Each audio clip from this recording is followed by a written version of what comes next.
Jack Face Hatch for the good video. Alright, well, for those of y'all who don't know me, my name is Jessica Mills, better known as Dixie in the backpacking community.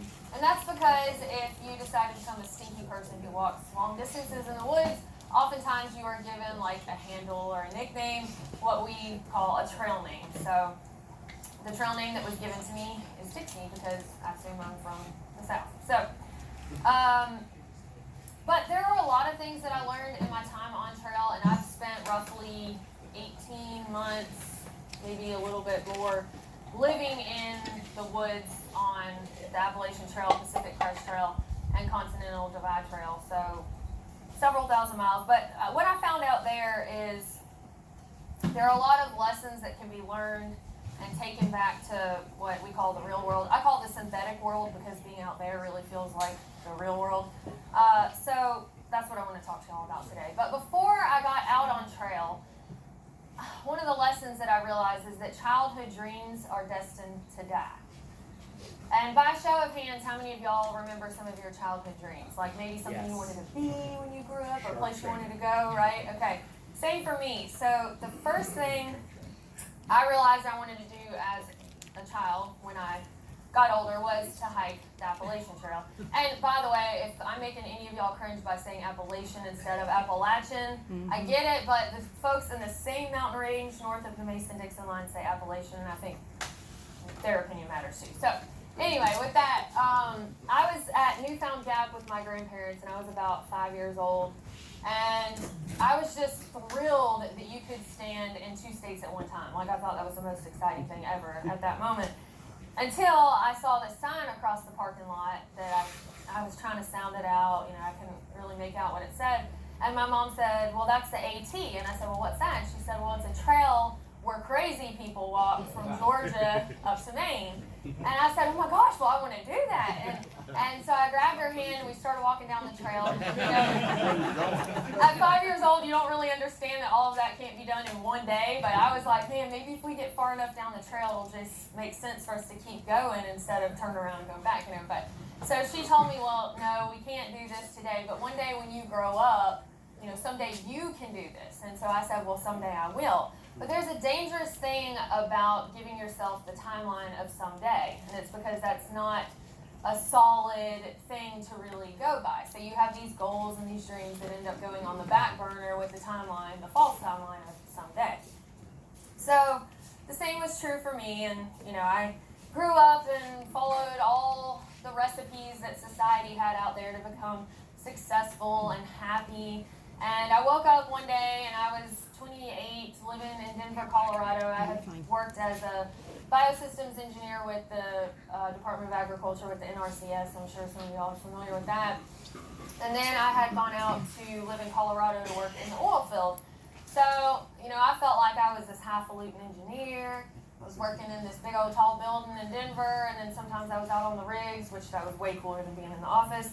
But you know, I just woke up one day and I thought, well, this sounds great on paper, but I don't feel happy and I don't feel successful. I don't feel fulfilled.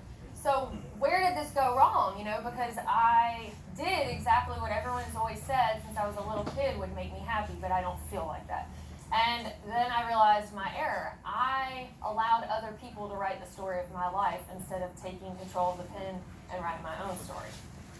So it was around that time, towards the end of 2014, that I looked at myself in the mirror and I was like, you're about to hike the Appalachian Trail. And I quit my job, I cashed in on what little retirement I had, and I said, I'm just gonna go walk and think about it.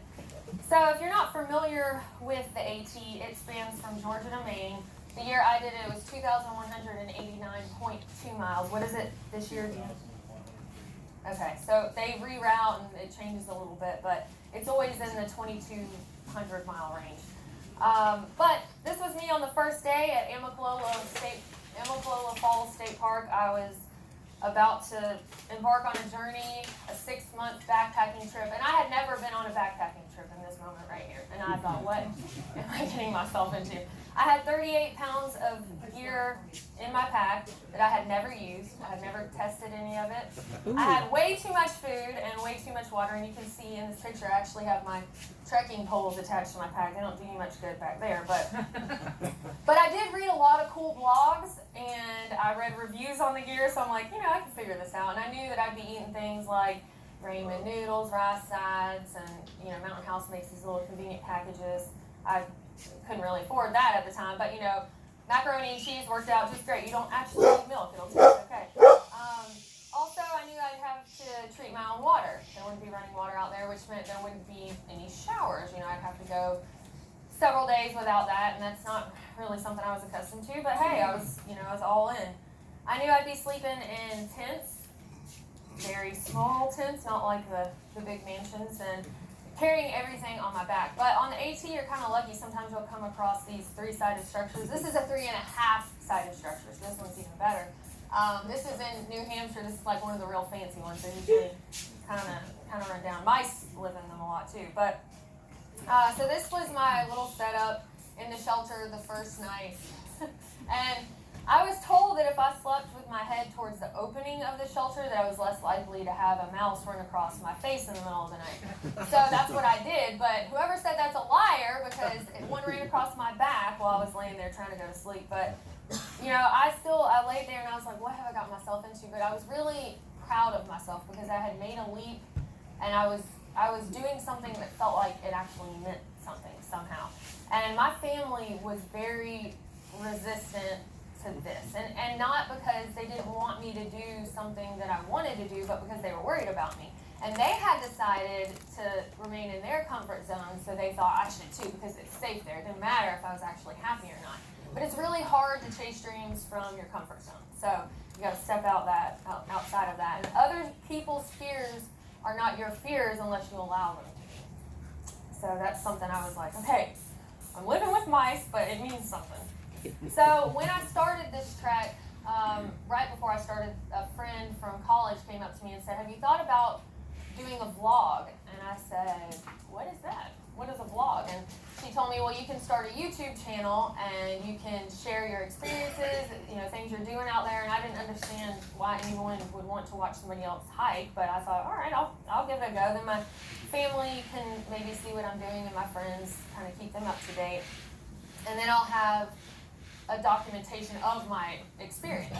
And so I started that. Well, not long into it, she called me and she said, do you know you have 1,000 subscribers? And I couldn't believe that. And I'm like, are you sure? There's not a glitch or something? And she's like, no. And so anyway, I thought that was pretty cool, but I didn't realize what that might turn into for me. So when I went out there, I had intentions of just, being by myself and thinking.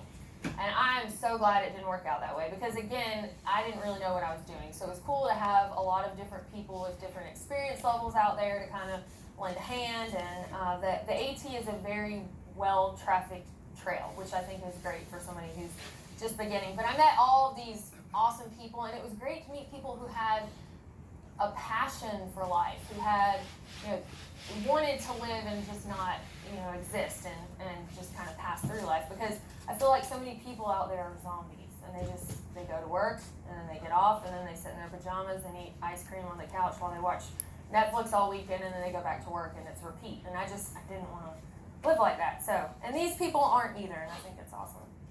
And there are people out there for different reasons. This guy was out there with 2 of his buddies picking up trash from Georgia to Maine. Now, of course, they would drop off the trash when they got to each trail along the way, but they packed out 1,100 pounds of trash that year. Now, it helped them at the end. They found a mattress in Maine, but still, they toted a mattress off of the trail in Maine.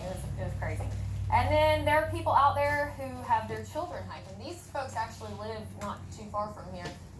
But this little girl right here was 10. I think she turned 11 on trail. But they had a family of 5 kids, 2 parents, but as you can see, we're all like a family here. And then this is the Kuna Matata and Bluebird, the 2 ladies standing directly beside the sign. That's a mother-daughter combo. You've got people who are just out of the military out there, people who are recently divorced. But the typical age range is folks that are college age, like just graduated college or high school, and then after retirement age. So, but anyway, yeah, she was 72 years old, and I talked to her after the trail. They finished it that year, and I said, Bluebird, what are you doing? Because I could hear some ruckus going on in the background. She's like, well, I'm trying to fix this railing on my porch. And I was like, what? She said, well, yeah, I don't know what I'm doing, but I figure if I can hike from from Georgia to Maine, I can figure this stupid thing out, you know. So it's like these people, you just get confidence when you do stuff like this. And so this is trail magic, and this is a thing that hikers live for out there. Their trail magic can range from people putting a cooler out on the trail and leaving Cokes in it, or doing this full-on thing. These people come down every Easter and cook food for hikers, and from Wisconsin. So virtual trail magic, you've got to tell folks about that later. He's got a thing where people can sign up to do trail magic for hikers from their desk, like wherever they are, and then he sends them a picture like, this is your starving hiker that you just fed. So, I think that's incredible. But you know what was incredible is that none of these people, before they handed me a hamburger in the woods, said, hold on a second, who did you vote for in the last election? Because they didn't care. It's just people helping people and people supporting folks who are chasing dreams. So I thought that was really neat to just actually coexist with people who I don't agree with on everything. You know, it happens. It's weird. But a quick story just to say how the trail can humble you. Food is what hikers live for. They think about it while they're going down the trail. They can't wait to get to town. They daydream about what food options might be there when they get there. So I was at Dragon's Tooth in Virginia, and I was sitting there having lunch with my friend Rebel Yell, and this guy comes up, he's on a day hike with his two small children, and the little girl's eating a turkey sandwich or something. And then she has this Cheeto, and she's like, hey, do you want some of my Cheetos? Well, yeah, I do, but she's like 4, and I'm not going to steal her lunch, you know, and even though I really wanted to. Well, I noticed that while we're talking to the dad, she dropped one of the Cheetos. But I saw Rebel Yell notice the Cheetos dropped too. So we both looking at each other like, that's my Cheeto. I saw it hit the ground first. I saw it hit the ground first. It's mine. And so we're both like waiting for these people to leave so we can have this Olympic-style race to the Cheetos and who gets it first. So anyway, the dad keeps talking, and then he leaves to go, and it's like something hits him, and he's like, oh, leave no trace. And he goes, I was so disappointed. I'm like, wait a second, I was just a bougie engineer, and now I'm like wanting this dirty Cheeto. You know? The trail will humble you. But yeah, there were lots of pretty things about the AT. This is McAfee Knob in Virginia. I took that just so I could send it to my dad and be like, oh, good. Sitting on the side of cliffs. That's Charlie's Bunyan in the Smokies. This is New Hampshire. Can you tell where the trail goes? It's kind of hard because the cairns blend in with the terrain here, but yeah, I had never seen anything like this at that time. And all sorts of pretty things growing. And gray jays, these are the begging dogs in the bird world, because if you open a packet of cookies or crackers, you hear them, they're like, and they'll come and land in the trees near you, and you just hold out your hand and they come and eat. But not every day is a good day out there. This day the trail tried to eat me. You know, it was like the never-ending story. I felt like a horse. Injuries, you know, this is what tendonitis looks like in the Achilles. And this was, I think, a week into the trail. That's why I don't wear boots. I wear trail runners on trail now. But I sent my mom this next picture here. See, sorry if you're squeamish. Toenails and hikers don't really mix all the time, so they kind of jump ship sometimes. But the one on the left, I sent my mom that picture, and she's like, oh my God, what happened to his foot? And I said, Mom, that's my foot. But yeah, snakes and bears and lions and tigers and all that stuff. But the thing that I learned from the trail, the highs and the lows, is you're gonna have low days, you're gonna have bad days. And I saw a lot of people quit on a bad day. So that's something I told myself, I'm never gonna quit something on a bad day. And that means relationships, that means jobs, that means the trail. And if you're sitting there, and I told myself, because when you're on this trek and you see so many people excited about being there, only about 20 to 25% of people actually finish when they start this trek. And so you wonder what happens, and it's almost like this weird disease takes over and all these people start dropping like flies, and you're like, oh my gosh, am I going to be next? But I just realized that they had a bad day. They got, soaked in their tent. They said, I'm done. And they went home. So I said, the only way I'm going to quit is if I'm sitting on a cliff, it's a beautiful view, and the birds are chirping, and the butterflies are flying, and I'm like, this sucks, then that means it's time to go home. But I knew that wasn't going to happen. So if you feel like quitting something, wait till you're having the best day you can doing it, and if you still want out, then, that makes sense. But So anyway, I persevered, pushed through the bad days, and I found myself at mile 2100, about to finish, and then, bam, good time. And I finished much later than people typically do. I finished October 19th, and they tend to shut the trail down like October 15th, penciled in, yeah. But anarchist, you. I know, right? Such a rebel. But when I got home, I didn't know what I was going to do, and I actually started growing microgreens. I was doing insurance inspections and substitute teaching, and like 5 different things all at one time, because I thought nobody wants to watch a video of this is me driving to my part-time job since I'm not ready to be an engineer again yet, you know. So I didn't really know what to do, but luckily I had listened to Jack's podcast for years at this point. I'm like, okay, I can make this into something. I have something here, I just don't know how to do it. I don't know what to do. But people started asking me questions. What pack did you use? What tent did you sleep in? How did you prepare, et cetera, et cetera? And I'm like, okay, I'm getting these repetitive questions, so why don't I just put out content on this information, you know? So you can do instructional stuff, but you can also, like I started out, you don't have to be the pro at it. You can be like, I'm about to make a lot of mistakes, and I'm inviting all of you to laugh at me, you know, and just document your experience. But then once you learn, then you can give that information. So that's kind of what I did, and I kept the channel afloat for 2016 doing that while I kept growing it. And then I decided it's time to level up, because if you had asked me when I was standing on Mount Katahdin, are you going to ever do a thru hike again, I would have said, not no, but hell no, I can't do this to myself again. But about 2 months later, the trail was calling, and I say there are worse things to be addicted to than hiking, so, you know, I'm good. So I started the Pacific Crest Trail in 2017, and you might think that, well, it's just another hike, so you already know all you need to know, but it's a totally different thing, a different terrain, different weather windows, etc. But I knew if I was going to step foot on the Pacific Crest Trail, which goes from Mexico to Canada through California, Oregon, and Washington, that I was just going to go on and do all 3, because there's this thing called the Triple Crown of hiking, and I thought, well, if I'm going to do 66%, like I'm doing all of it. And so this is me on the first mile of the PCT, and I mean, pretty quickly I saw that it looked quite a bit different than the AT. You don't see desert and stuff like this really. And I was so excited to get this cool picture of this horny toad. He's dead. He posed really well. And so I gave him one last purpose for his little body, and then I buried him. But yeah, I buried him. I gave him a proper burial, but he was so cool. But on this trail, there was also a lot more snow than I ever saw on the AT. There was a record year in 2017, and we were having to, well, because the problem with snow is not just walking on it, but then it melts, and then you have to like cross rivers and stuff. So got to swim some rivers, was not ever prepared to do that in life, but I did it. And then there were fire closures, so this whole new, you know, just level of problem on trail. And then it dumped snow as I got close to Canada again. But that's the thing, is once you get comfortable doing something, it's time to level up and add a little bit more. And then you get comfortable with that, level up and add a little bit more. So get comfortable being uncomfortable, and that's how you keep growing. So this is the CDT. Goes from Mexico to Canada, again through New Mexico, Colorado, Wyoming, a little bit of Idaho, and Montana. And lightning. I got real familiar with lightning in Colorado. Here I'm fussing at it's actually a fella, he edits the videos for me.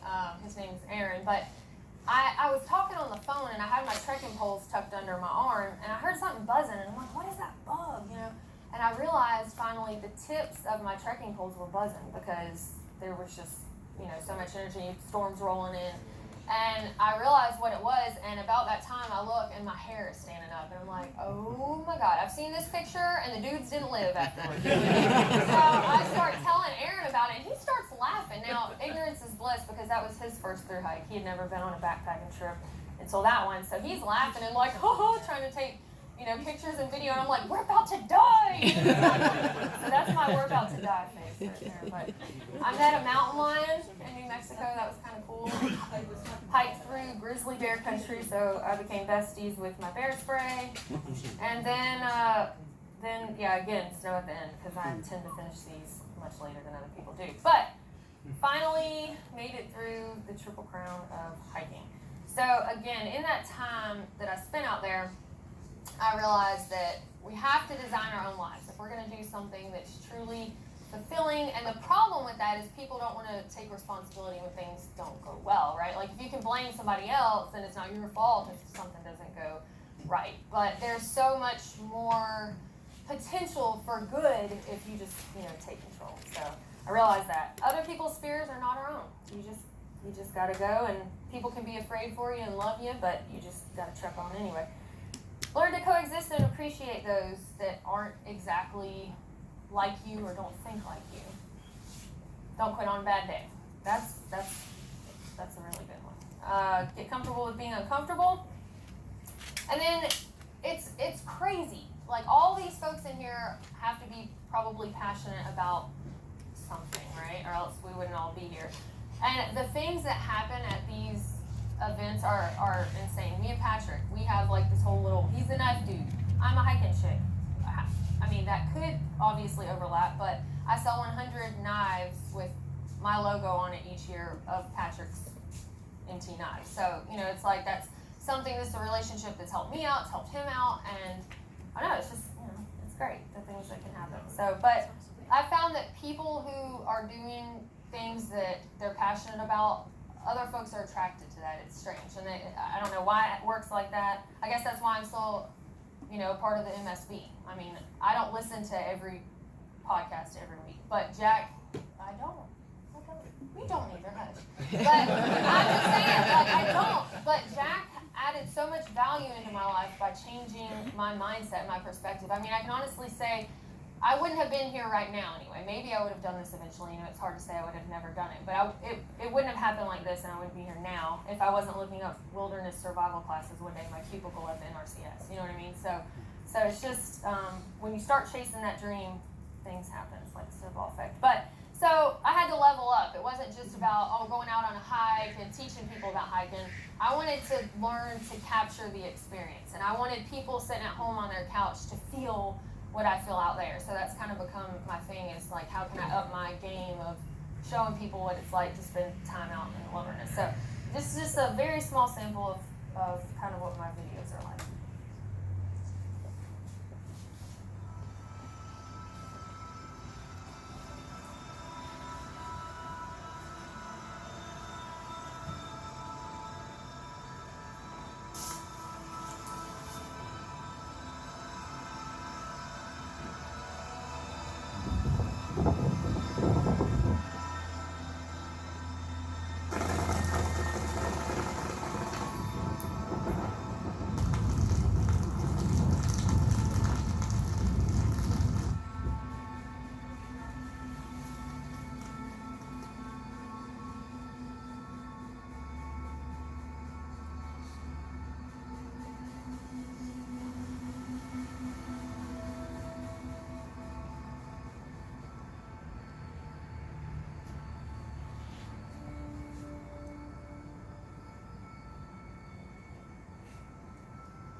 So many good people on trail. You just don't know who you're going to meet. It's really cool. And I compared the AT and I think any trail. It's like Alice in Wonderland.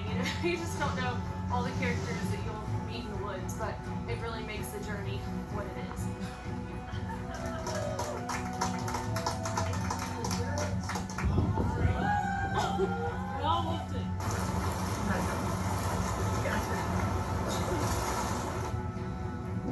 This will 100-mile marker of my trip.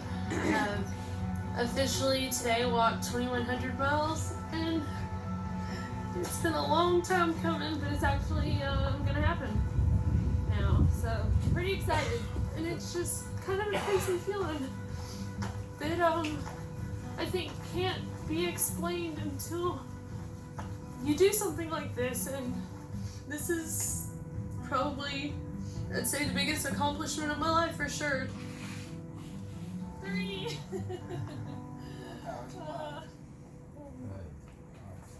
So that's my thing. But what about y'all?